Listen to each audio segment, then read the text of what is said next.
नमस्कार साथियों, आपका स्वागत है आपके अपने YouTube चैनल नैनो अकेडमी पर। मेरा परिचय, मेरा नाम विक्रम है और रीट 2018 में मैं प्रथम प्रयास में चयनित हूँ।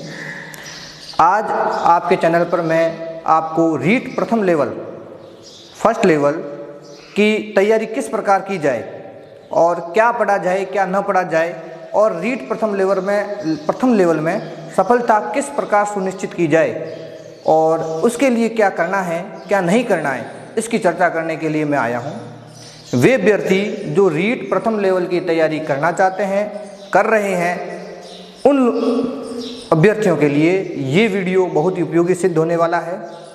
कृपया वीडियो के अंत तक बने रहें। आइए तो हम चर्चा करते हैं रीट प्रथम लेवल के सिलेबस। किसी भी भर्ती परीक्षा की तैयारी करने के लिए ज़रूरी है उसके सिलेबस को समझना। अगर सिलेबस समझ में आ जाता है तो इसका मतलब है कि अपना चयन आधा हो गया। तो इसी प्रकार हम शुरू करते हैं रीट फर्स्ट लेवल का सिलेबस।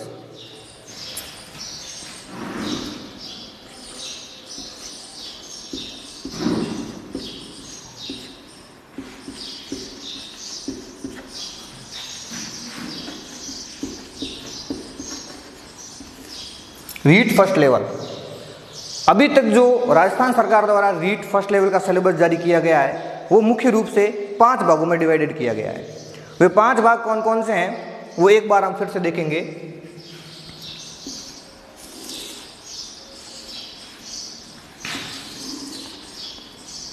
प्रथम भाग है मनोविज्ञान। क्या है? मनोविज्ञान। इसके 30 प्रश्न आते हैं। दूसरा भाग आता है भाषा। क्या आता है? भाषा।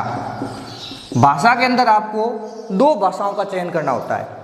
कुछ अभ्यर्थी इंग्लिश लेते हैं, कुछ अभ्यर्थी हिंदी लेते हैं, कुछ अभ्यर्थी इंग्लिश लेते हैं, संस्कृत लेते हैं। 2 भाषाएं लेनी होती है और दोनों भाषाएं हम एक भाषा नहीं ले सकते। एक भाषा और दूसरी भाषा दोनों में अंतर रखना होता है। कुछ अभ्यर्थी इंग्लिश जिनको अच्छी पकड़ इंग्लिश में होती है वो इंग्लिश लेते हैं। कुछ अभ्यर्थी जिनकी पकड़ हिंदी में अच्छी है इंग्लिश में अच्छी नहीं है वो हिंदी या संस्कृत लेते हैं। तो इसके ऊपर भी हम चर्चा करेंगे कि आपको कौन सी भाषा का चयन करना है। भाषा प्रथम,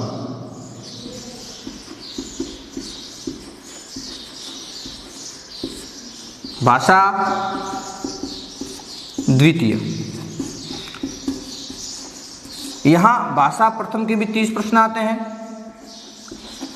और भाषा द्वितीय के भी 30 प्रश्न आते हैं। तीसरा इसका प्रभाग है